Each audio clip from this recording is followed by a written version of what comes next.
You're watching WEAR News, the morning current on WFGX.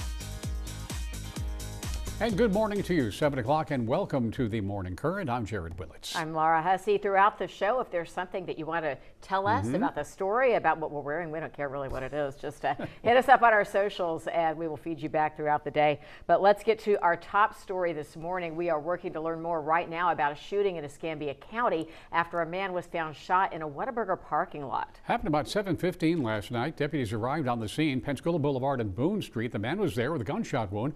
They took him to the hospital, of course. As far no suspects this morning and no word on that condition of the victim. We are now in day 36 of the government shutdown, the longest in U.S. history officially. Not a lot of movement for what, 5 weeks now? Republican and Democratic leaders continue to point the blame at one another. Democrats not budging until Affordable Care Act subsidies are extended. Republicans won't discuss that until the government reopens. 42 million Americans are at risk of losing their SNAP benefits right now, and it's unclear what or how much will be funded. Health insurance premiums, they say, will go up for Affordable Care Act recipients. Airports across the country are facing long delays. The secretary saying some airspaces might actually have to close. And of course, millions of federal workers missing a paycheck. It is the second longest shutdown, by the way, was during the President Trump's during his first term. 7:01, we will continue to follow the impacts of that as we move through the show. But let's start out on the bright side. Our lovely meteorologist, Brooke Richardson. If you missed the supermoon this morning, it was stunning. You saw it, of course. Yeah, and we are looking at nice weather to follow it. We're going to be seeing some lovely weather as you head into really the rest of your week if you like the warmer weather. We do have some much cooler weather heading into next week, so we will be watching more of a fall-like feel heading into next Monday, Tuesday. But right now, things are looking fairly calm. We do have more of a flow from the south, so that has increased our rip current risk, moderate rip current risk for today. We're looking at a few more clouds in the area. Temperatures are in the 40s, 50s. We're going to warm up very quickly as we have a little bit more of that moisture. You can see those winds are very light, but they are coming more and more out of the south. That's what's going to help to pull in some of that moisture, so it is going to start to feel a little more humid.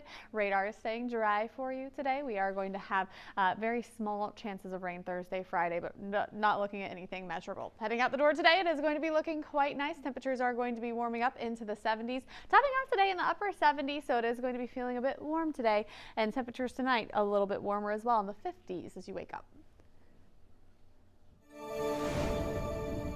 Check it out, your morning drive. We're moving smoothly. Live shot here at 110 Airport. Things are picking up about this time of day. We'll let you know if anything comes up. A lot of people talking about this story, but first let's get a review. Congressman Jimmy Petronis is calling out sniper speeding tickets after he got a ticket in Gulf Breeze. Maybe he should have asked any of us. But pretty much everybody knows you cannot have the heavy foot as you're driving through Gulf Breeze. Here's the details. Petronis was pulled over recently at the crest of the 3-mile bridge. Gulf Breeze police say he was doing 68 in a 45. They only ticketed him for going 6 miles over. Now, the congressman says the officer was doing his job, of course, but claims the patrol car was out of sight. He says sniper speeding tickets are all about the money. I was in the legislature when I was CFO. I said, guys, if you're going to write tickets, be out in broad daylight, be at the top of the bridge and affect thousands of motorists as they see you, as opposed to being out of line of sight where you're taking, sniper shots and trying to, take off one-offs. I mean, that's not changing the culture or respect to speeding. It's about the money. It's about the money, and it shouldn't be. It should be all about public safety. Police Chief Rick Hawthorne disputes a few of those things. He says his officer was not hiding. He was on the north side of the hump, parked in the emergency lane. As for the money, he says the city gains about $10 from Petronis' ticket. I would assume any ticket then. And Chief Hawthorne says Gulf Breeze police often lower the speeds on the citations to try and save drivers money, also to inspire them to slow down. We got about 800 comments online after this story broke. A majority of viewers were not entirely sympathetic for the congressman, saying don't speed and it wouldn't be a problem. But some viewers did agree with Representative Petronis about exactly where he was stopped, like Lane, who said Cops shouldn't be able to hide, then pull you over. They need to be in the open. Travis writing, they sit in the emergency lane, blacked out, waiting to pop someone. So dangerous. Anyone can sideswipe the car or smash into it. How completely unsafe is that? You still have time to weigh in on this conversation. Do you believe law enforcement should be in plain sight when they're giving speeding tickets? Yes or no? There's a QR code on your screen right now. You can scan that and you will answer the question there. Pensacola Mayor D.C. Reeves is asking downtown property owners to help out during the whole Reimagine Palafox construction project. That project will disrupt the downtown corridor for a number of months. Some businesses think they may not survive it all. Indeed, they have said that to us, and WEAR's Aria Circa is downtown live right now. Yesterday, Aria, the mayor, showed us a letter that he has written to the people who actually own the buildings, asking them to lower the rent for businesses and to drop or reduce fees on private parking lots. Tell us more.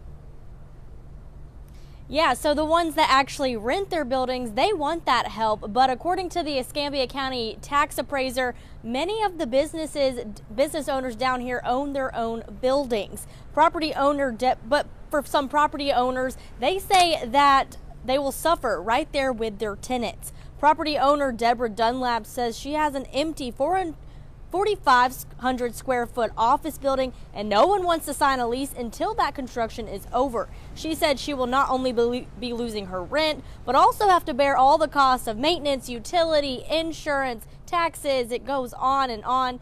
Dunlap says she does look forward to the end product of the reimagined Palafox, but is concerned about all the construction plans. It was a simple math equation to say if we can have this transformational change that sets us up for generations to come, many things that need to take place, we shouldn't look at this short-sightedly and just go back and repave the road if we had an opportunity to do something like this. The letter sent by the mayor asks the property owners who are leasing their buildings to small businesses to give at least $10,000 in rent relief during construction. Private parking lot owners have also been asked to get rid of their parking lot fees or reduce the price. Now, City Council does have a workshop scheduled for tonight at 5:30 for Palafox property and business owners. That is not open to the public, but they'll have 2 more public hearings coming up in the coming weeks. Reporting live, Aria Circa, WEAR News. One of the great things about the Morning Current is your participation. Many people sharing their opinions about that letter from the mayor. A lot of people have some concerns. Samantha wrote, if it is that important, shouldn't they have thought about it first? Do we not care who we bulldoze to get somewhere? However, David says the real question isn't what's being asked, it's who is willing to answer. Will landlords prioritize local vitality over margins? Will they see this as a moment to build trust, not just buildings? Get your pictures into the Morning Current. We'd love to share them on the show. Text WEAR TV to 95577 or look for the Chime In tab on the website. Much more to talk about as the hour progresses. 7 people dead. The number probably will go up after a UPS cargo plane crashed in Louisville. We'll talk about the aircraft itself and what may have caused it to go down. And wow, if you follow politics, this is a big morning.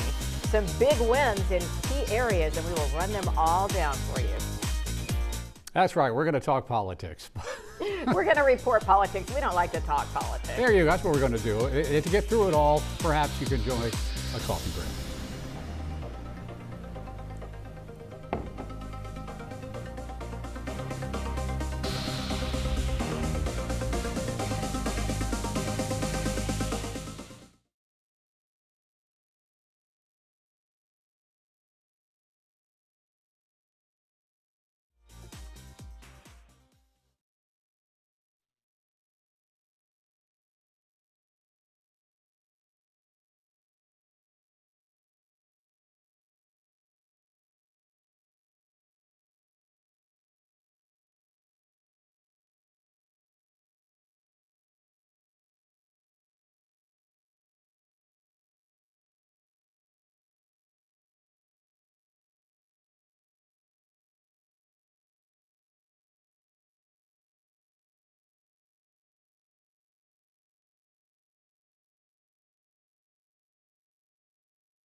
The number may go up, but at this moment, 7 people dead after that fiery UPS cargo plane crash happened near Louisville's International Airport. This video from about 5:15 local time yesterday. The flight was headed to Honolulu from the UPS hub, so it was loaded with fuel, 250,000 pounds. Reports say that the plane had some type of engine issue while taking off.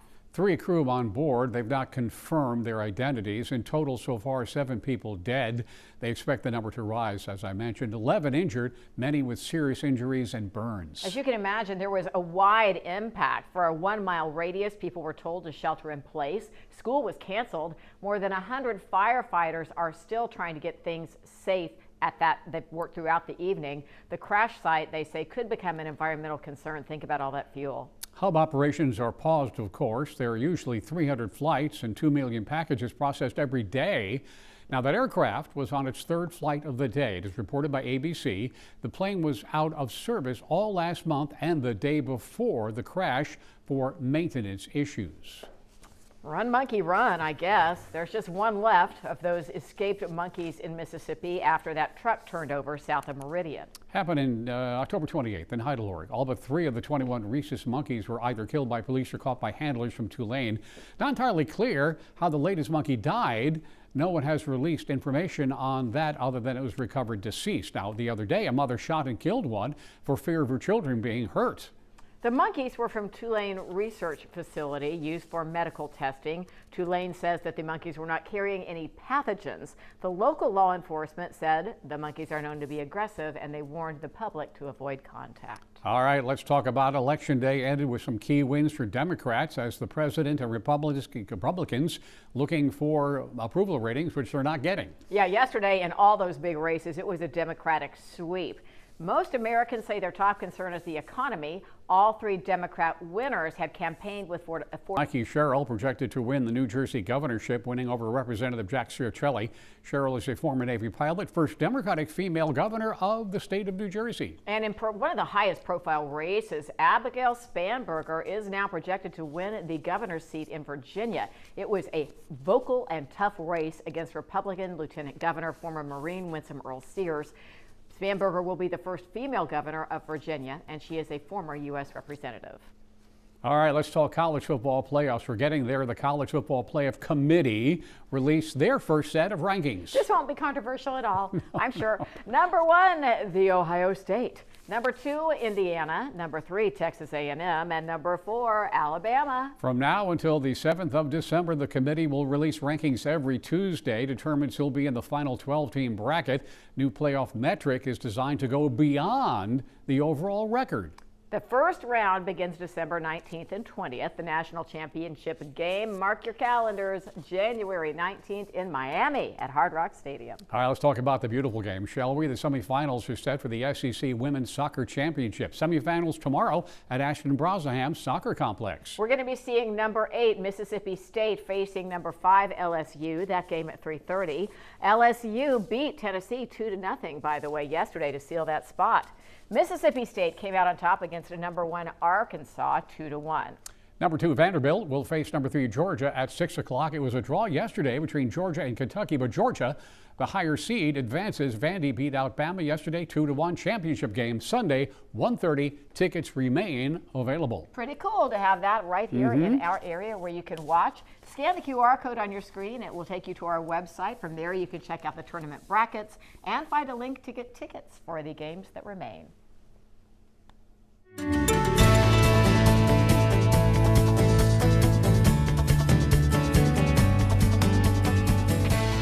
That's great soccer weather we're having. Oh yeah, great soccer weather. I mean, a little warm, I would say. We are going to be warming up, but we had that nice little fall-like feel, upper 70s by this afternoon. So we are going to be feeling a little bit more of that heat, that humidity.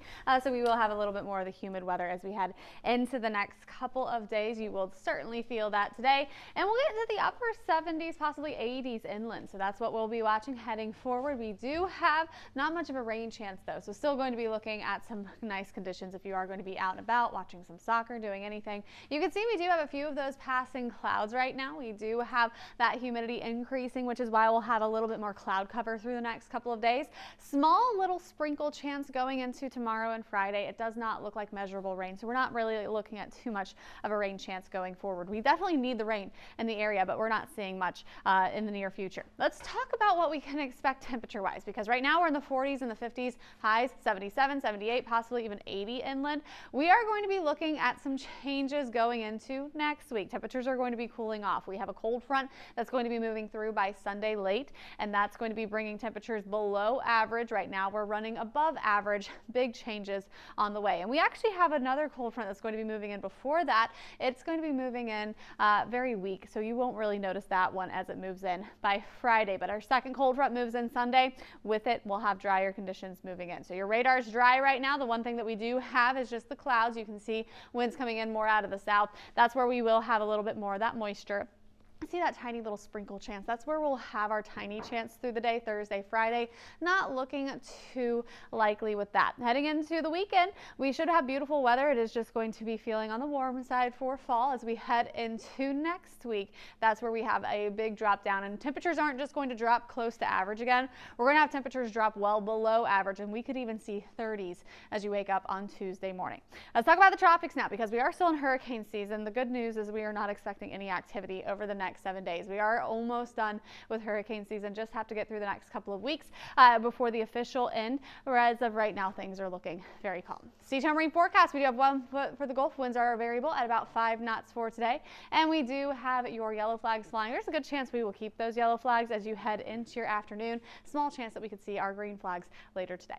Here's that week ahead. We do have some beautiful weather for you. Temperatures will be around 77 degrees for your high. You will be looking at those upper 70s through the weekend.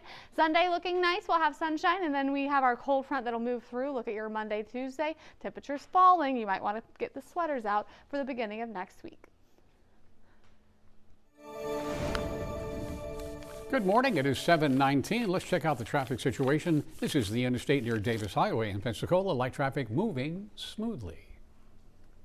Oh, I love this topic coming up. Do celebrities actually have an impact on voters? What one actress has to say after being very outspoken. And you know what? The data's going to back it up.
Well, Jennifer Lawrence, she does say that voters don't care what celebrities think about politics, and she's mostly correct.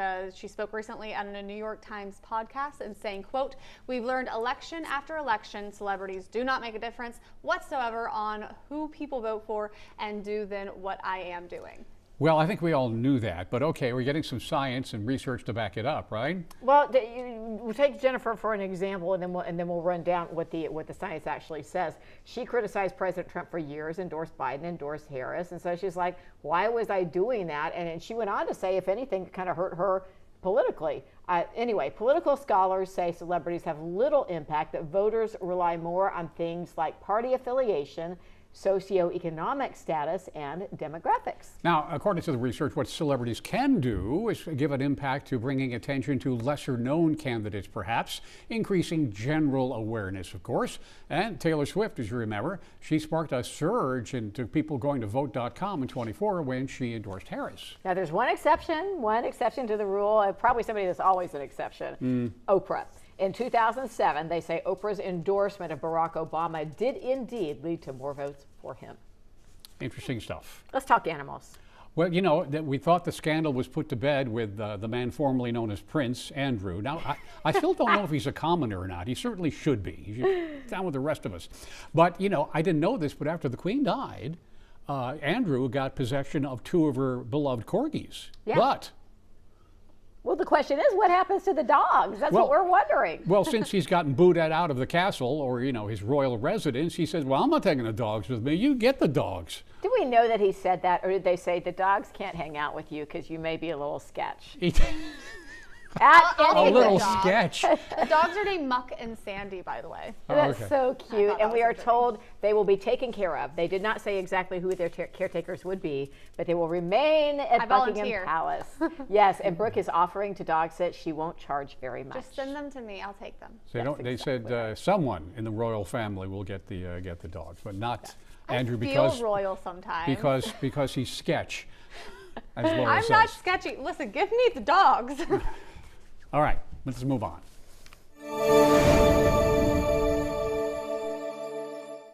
Fallon Godfrey sent us this one. Look at that. Boy, that's a catch and release if I ever saw one. First sailfish catch. My dear friend Fallon, good morning. Eric Johnson, how about this shot? Bald Eagle Launch is the title, and that's pretty much it. Oh, yeah, that's awesome. More ahead, we'll get back to the news. Pensacola police looking for a suspect in a hit and run. That would be the suspect, and we'll show you the damage left behind. They say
Pensacola police are looking for a hit-and-run suspect who was dressed as a chef. This happened downtown about 2:50 Sunday morning. It was on East Government Street, right between Tarragona and Alcanese. Here's the video. It showed the suspect walk up an alley, but then that car drove out and hit the bushes, the tree. There is the person that they are saying is the suspect after a few $1,000s in damage. Police say the man appears to be intoxicated. Not sure if he's a real chef or he may have been dressed up for Halloween. He apparently came really close to hitting two women who were walking nearby. We do have a description of the car. It was a gray Hyundai Genesis G80 parked in the lot behind Michael J. Griffith's law firm. It also hit a tree stump. Pieces of the car were left behind, including the wheel well. Escambia deputies looking into this shots fired situation at Mugs and Jugs. That's on Scenic Highway. This was last night, just right around 11 p.m. They called out the crime scene unit and they did find a number of shell casings.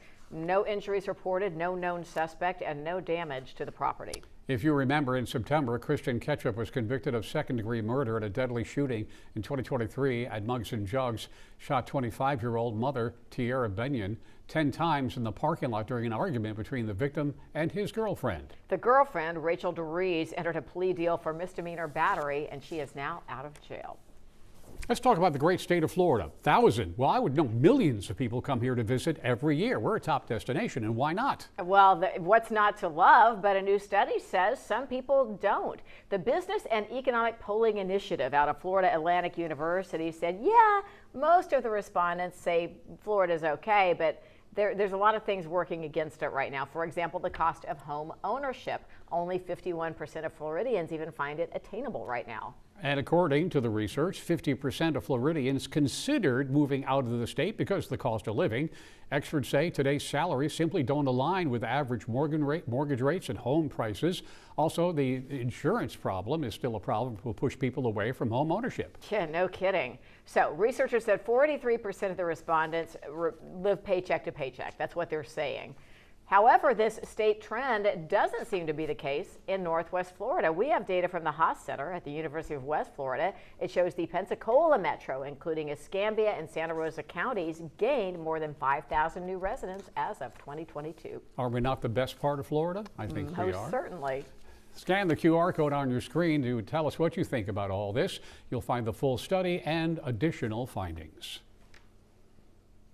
It is 7:30 and we want to check out our forecast. Good morning, meteorologist Brooke Richardson. Not a bad looking day. Yeah, not bad at all. We do have a nice start to your morning. We're going to be looking at some lovely weather as you go throughout your day today. A bit warmer today. We're starting off with temperatures a bit warmer this morning. This afternoon we'll be in the 70s for your highs, upper 70s. So it is going to be feeling a touch warmer as you make your way out and about. Let's take a look at your temperatures currently because they are getting warm quite quickly. We're about 54 in Pensacola now, 49 still in Milton, 50 in Jay, 49 in Navarre. We will get into the 60s. We'll break into the 70s. We do have very light winds, and those winds are coming more out of the south. This is going to help to increase that moisture, so it's going to feel a little more humid as you head into your afternoon, so we will feel that humidity. Radar overall dry. We're not looking at much of a rain chance moving forward. We'll have some small rain chances going into your Thursday, Friday, just a little sprinkle with that humidity, but not going to be looking at measurable rain, so we are going to be staying dry. You can leave the rain gear at home. As you head out the door today, look at your temperatures warming up very fast. 72 by 11 a.m. We'll be around 74 by 1 p.m. and we will get into those mid to upper 70s for your highs. It is 7:32 here on the Morning Current. Thank you for tuning on in. We're offering now a live shot of the 3 Mile Bridge. No problems there. In fact, no problems anywhere this morning. The Florida construction industry facing some major problems right now. Could be a shortage of how many? 2 million construction workers over the next decade or so. Industry needs 439,000 new workers by the end of the year to meet existing demand. We talked to Mary Jordan, who is the chair of the Trades Council for the Home Builders Association of West Florida. They are trying to entice people into the trades. They're actually taking action to fill the gap with a scholarship that will pay the first installment for students studying trades. But guess what? They can't find any recipients yet. Right now, we've got about $12,000 just sitting, waiting for somebody to apply for it. I believe it's somewhere around 90% of contractors across the U.S. are reporting difficulty of hiring in the skilled craft profession. Some construction companies say many of the issues stem from the stigma behind vocational work. I'm telling you, you can make a great living. More parents, though, are encouraging their children to pursue a trade versus, a college degree with all that debt getting into the business world. Industry leaders say it really needs a rebrand, showing parents and students the potential of walking into this profession and living without crippling student debt. We are all in to help. Absolutely. A lot of people commenting on our social media about this. A mixed reaction, of course, saying shortage crisis could range from a variety of things, from incentives to the current immigration crackdown. We'll start with Tammy, who wrote, "New generation don't want to work." Doug says, here's an idea. Give training, health care, and a living wage along with PTO. And Tony shared a lot of people don't want to be in the industry because builders want to pay less and they want more. The guys hiring illegals have ruined the base pricing because they can do it cheaper than the guys that are legal. How about some good news here? Northwest Florida helping celebrate a big milestone for the U.S. of A. Our Northwest Florida counties that all have stops on Florida's Road Trip for America 250, celebrating our nation's 250th birthday. Celebrating Florida's history, of course, as a part of American history. A marker placed in Pensacola where the state recognizes the city as the Five Flags, the earliest settlement in the state, by the way. Santa Rosa County recognizing its ties to the first American road, a historic route from the 1820s. And Okaloosa County noted as the home of the world's luckiest fishing village, Destin, Florida. Interesting story on the way about fast fashion giant Shein opening their first permanent store. Brick and mortar. There's some backlash to this. And how far would you go for your favorite pet? A retired NFL star, one-time Brady, is sharing what he did for or with his dog. Future is here now. That story on the way. But first, take a minute just with us. Join us for a coffee break. Here's to your favorite pet. Well, see, you have like 8 of them. So what is your favorite pet?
The unimaginable has happened. They are ice skating in Hades right now. Fast fashion giant Shein is opening its first brick and mortar store today in Paris.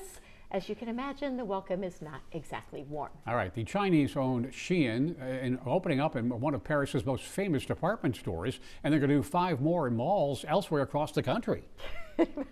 Yeah, the deputy mayor says Shein contradicts the city's values and asked France Minister of the Economy to ban Shein in France. That's going to be tough. They're so popular because they're cheap. They're accessible, typically low quality. I mean, you get what you pay for, but those discounts win people over. There are also big concerns about the environmental impact, lack of sustainable manufacturing, and so on. Shein says, oh, no, no, no, no. We avoid waste and overproduction. We just don't do that.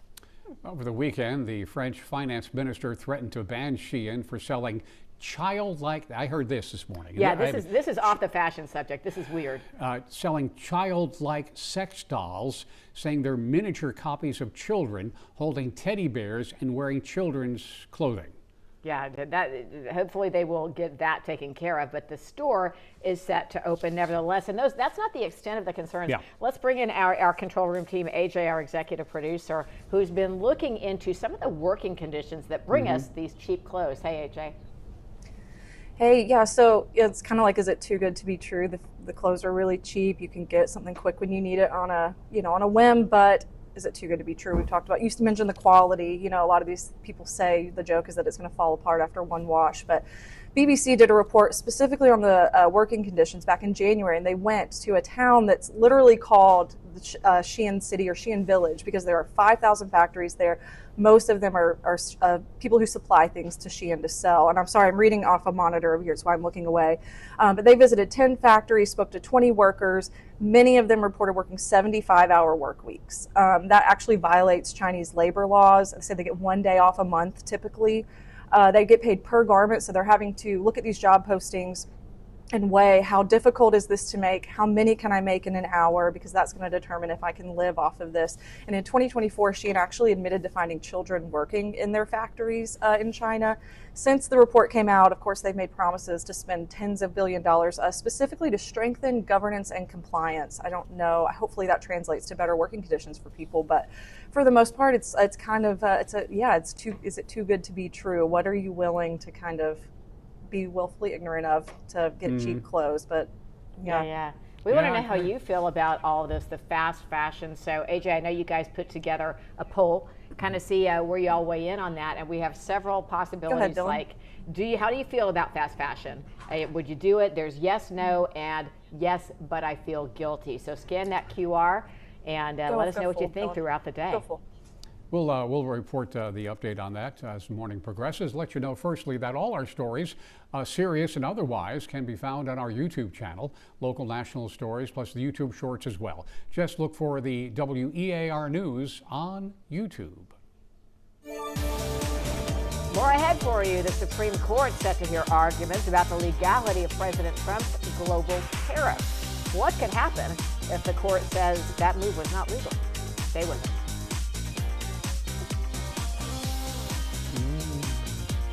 I stepped.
Good morning. It is 7:44 on the Morning Current. Big news at the Supreme Court today, perhaps.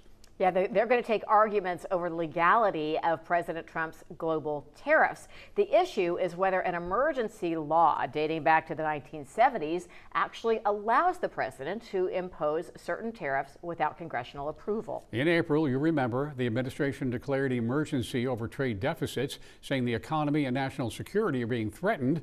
Some business owners in blue states suing, claiming the president invented the emergency. If the court rejects tariffs, the U.S. government could be on the hook for tens of billions that have already been collected. That would have to be refunded to businesses and exporters. And the big bargaining chip with other countries would also be lost because the tariffs have been a big factor in a lot of negotiations. Justices will rule, they say, by next summertime. A lot of factors are driving up prices these days, and there are arguments, economists, it just depends on who you listen to. Some insist that the tariffs do not affect the consumer, but the consumers aren't buying that. New poll from ABC News, Washington Post, and Ipsos talk to people about how they're feeling about tariffs, the economy, and more. It's a random sample, they say, of close to 3,000 U.S. adults, evenly breaking down politically. 7 in 10 Americans say they're spending more on groceries than they did last year. 6 in 10 say they're spending more on utilities. 4 in 10 say they are spending more on health care, housing, and gas. Then they asked about the overall approval rating of tariffs in the economy. Overall, 65% polled said they disapprove of how the president is handling tariffs. When you break it down, that was 96% of Democrats disapproving, 72% of independents, and 29% of Republicans. 55% overall say tariffs hurt their own family's financial situation. And of course, as always here on the Morning Current, we'd like to know what you think about this. Here's your question. Are the tariffs hurting your personal finances? Simple answer, yes or no. Current results right there.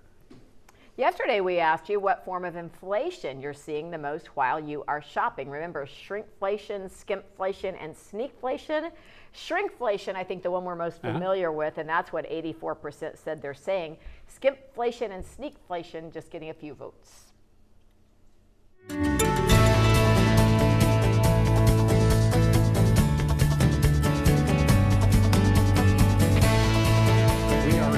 Fourth quarter time warp with the holidays fast approaching, and how many people get a lovely, beautiful Advent calendar? It's a big trend. Everybody I loves love the Advent calendars. I get like 7 a year. Well, you're going to get one more. I'm going to get, yes, of course. I saw this story and I was like, okay, well, I'm going to get 8 this year. Burger King is calling it the most whopperful time of the year.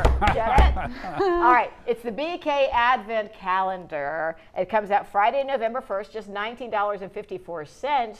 They say it's worth $100, but here's the deal. We want to give you a little preview of the gifts. We won't be total spoilers. Okay, they include a fanny pack, city mini candles, and a plushie. I'm going to also hint that there's a Coca-Cola keychain in there. Ooh. So if somebody on your list, I can't. Listen, a little present every day. You need a little treat every day in the holiday season. It's nice. By the way, BK says that the retail value of all this is like $100 American. So see, they always say that for Advent calendars, though. Yeah, they do. But how do you put a price on the joy of your Advent calendar? There's one Advent calendar, I forget what brand it was. The one with wine? No, that one's a good one. But there's one with like fancy stuff in it. I forget, it's like Gucci or something. But like half the stuff were stickers or like, I was like, oh no. Little stupid stuff. And they spend a lot of money on those Advent calendars. Oh yeah, and those are all in the stores now. So we will keep you informed about the best ones. Yeah, I mean, it's not feeling like the holiday season yet, but a little treat will still be nice. We are going to be looking at some nice weather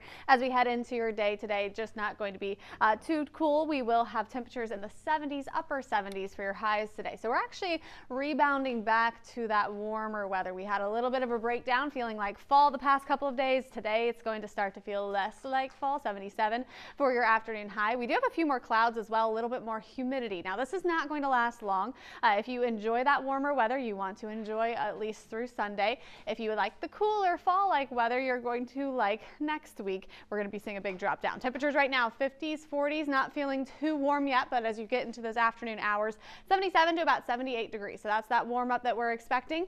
And then we have our cool down for next week. This is really going to move in by Monday, Tuesday, especially Tuesday morning. We will be waking up in the 30s for Tuesday morning. So cooler than average is what we're expecting. Not only are we going to have temperatures drop to fall-like feels, it's going to be below fall-like feels. So it is going to be feeling very cold for Monday and Tuesday. The reason is because of our cold fronts that are moving through. No rain with it. You can see our pattern is very calm here. We do have one cold front that's going to get close to us, not quite make it through, but one behind that. You can see that cold pocket of air. That's what we're going to be seeing as we head into next week. Now let's take a look at what's going to be moving through ahead of that. It's going to be looking calm. We do have those dry skies right now. We're going to be looking at a few clouds for today. That's about the extent of it. As we head into Thursday, Friday, we can't rule out a light sprinkle. Doesn't look likely. Our main rain chance is not going to be moving in well through the next week. So you can see we do have dry skies with those clouds. We'll still see that humidity. Saturday looking nice. If you have any outdoor plans, you will be able to keep those outdoor plans. Not going to be too chilly either. And we'll see that for Sunday as well. Let's talk about the tropics now. Things are looking quiet. We're not expecting any tropical activity as we go into the next 7 days. We will continue to watch everything for you as we head throughout hurricane season, but all is quiet. Seatown marine forecast, 1 foot for the Gulf. Winds are variable at about 5 knots, and we do have our yellow flags flying with a good chance we could see green flags a bit later on today. Let's get you through your week ahead. We do have some nice weather today, 77 degrees for your high as you head into the weekend. Temperatures are going to be staying in those mid to upper 70s. Next week, we are going to be much cooler, 30s as you wake up Tuesday morning. On the way, Tom Brady revealing his beloved dog is a clone. Junie is the name. How she came to be, bit of a mystery. We'll investigate.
This just in, breaking news on the Morning Current. We were talking about Shein and France and how they had to pull those childlike sex dolls out of France or whatever.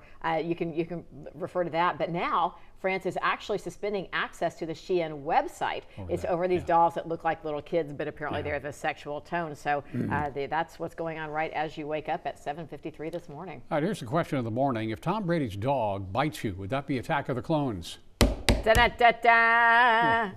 Tom Brady has a new dog, and he's admitted that's a clone of his older dog, Lua, who passed away. He had it cloned. So Junie is the new dog, and Brady says that they took Lua's blood before she passed away. He's invested in that company called Colossal Biosciences. Yeah, one of the company's goals is to fix extinction. It's the same company that used the cloning gene to create those direwolf puppies. So would you do it? Would you clone your dog? It's a simple yes or no. There's the QR you can scan. Right now, the no's have it, but we want to know what you think. If I think the question needs to be modified. If the money, I'm sure it's very expensive, and that's not a deal for Tom. But if it was relatively inexpensive or not at all, would you clone your dog? I've had multiple dogs in my lifetime, and they all have their own personalities. So I think it's fun having the time that you have with them, and then every single one is different, and they're all special in their own way. Ditto. Yeah, the same. I'd be tempted, but no. Yeah. All right, let us know what you think, and stay with us. More ahead on the Morning Current. Over it.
We do have some beautiful weather today. It is going to be warmer now. We do have 77 degrees for your high, upper 70s as you head through the weekend. It is going to be a warmer one for you. We'll have plenty of sunshine as you head into next week. This is where some changes happen. By Sunday, we're expecting a cold front to move through. You can see we're going to go from 78, 76 over the weekend to 58 for that high on Monday, Tuesday, and we'll wake up in the 40s Monday morning and 30s as you wake up on Tuesday morning. So getting very chilly as you head through the beginning of next week. We'll start to slowly see those temperatures rebound into next week, but a big chill coming, so enjoy that warmer weather while it lasts. Not going to last for too much longer.